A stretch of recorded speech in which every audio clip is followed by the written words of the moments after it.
First of all, thank you for having me today. I know it's been a long day, and I'll just a quick show of hands of anybody who's ever heard of Bill Cunningham. Okay, Bill Cunningham's answer for sustainability, apropos to this poll.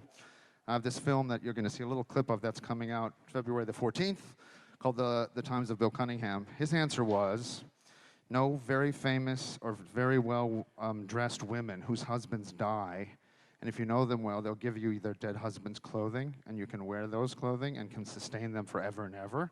And then eventually when all those clothes wear out, you go to Paris, and because you have a camera on your neck every single day for 50 straight years, you buy a French sanitation worker's jacket, a blue jacket, the blue jacket that are famous sort of on these socks, and you wear that for a long time. But I think after hearing a lot of the discussions today, and the whole idea of discovery and how do you stay relevant and what is digital and what is commerce and what is content and all these different things, having spent 20 years in the TV shopping business, and I was the CEO of the Home Shopping Network and worked at QVC, and I've sort of spent a lot of time in that, and then I stopped.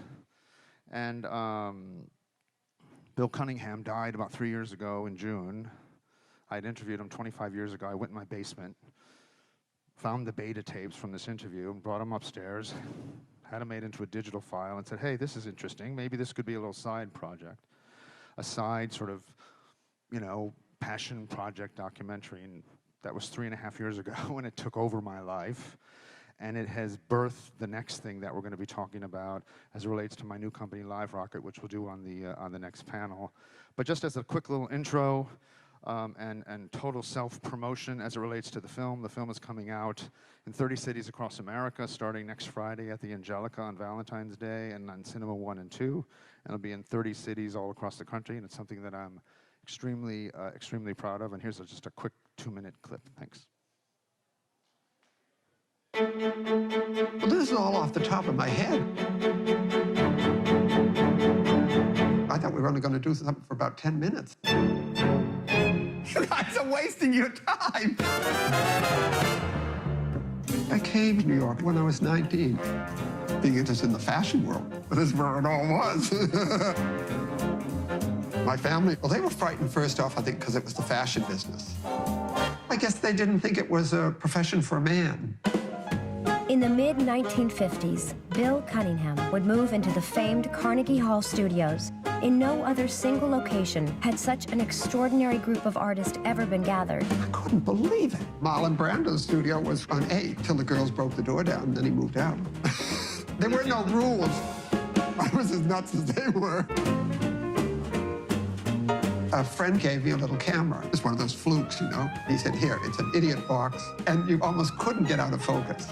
And it was a revelation. You can't imagine. Bill Cunningham would become the most recognizable street and society photographer in the world. Suddenly, all the doors opened, and everything I'd known, I could record.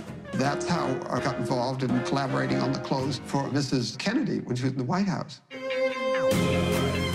In about the 70s, I took to the streets more and more and more.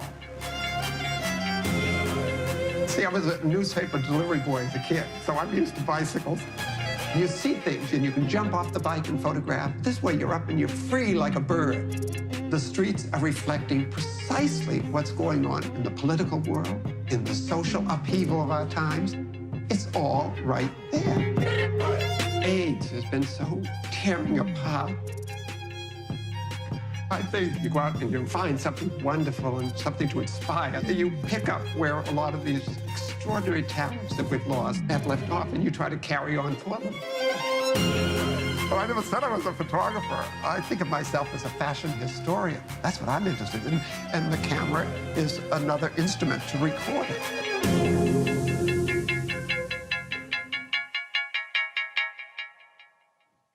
So there you go. Thank you. On Instagram, it's Bill B. Cunningham Film. On Facebook, it's also on B. Cunningham Film. I'm thankful that the CFDA and Tom Ford and Mac and Nordstrom's and all these big, great brands have jumped behind the support of the film when it launches next week in a ton of social media campaigns that are happening. Nordstrom's is going to do a 10 by 20 digital screen of the film, and the poster, and Bill's bike, and a jacket, etc. And I think that rather than making these films as these educational fashion films, particularly because it was Bill who was this incredible New York icon that wasn't just necessarily about fashion, but really documenting generations of New York and seeing how powerful that could be. And here's where he was so smart, and all this talk about technology and how it's evolved. He died 3 years ago. He did an interview with Fern Malice of the 92nd Street Y, who Fern started Fashion Week. She's a great lady. He did an interview with her at 85 years old. He was half deaf in this ear. Sat up on the stage at 92nd Street Y, and she said, well, Bill, do you have a phone? And no, I don't have a phone. You know, I'm an old hag. I don't really need a phone, and why would I do it? What would I do with the thing? He doesn't have a TV. He slept in a studio and slept on a foam mattress, shared a bathroom with everyone on the 12th floor, and had no kitchen for 45 years at the Carnegie Hall Studios. But he said, technology, it's changing everything that we do. And fashion is going to end on its own, he says, in its own kind of way. And then he says, look at the lines on 58th Street and Madison Avenue, or 58th Street and 5th Avenue. You see the lines coming out of that Apple store? You see any lines coming out of Bergdorf Goodman or Saks Fifth Avenue? Of course, everybody was standing and cheering, because once again, the Nostradamus of fashion and society, this man could sort of see that what was coming and could see it. And you talk about digital and Instagram and branding yourself on Instagram. He was the ultimate Instagrammer. I mean, he has in his archive 3 million photographs and documents from 1966 up until he passed away in 2017.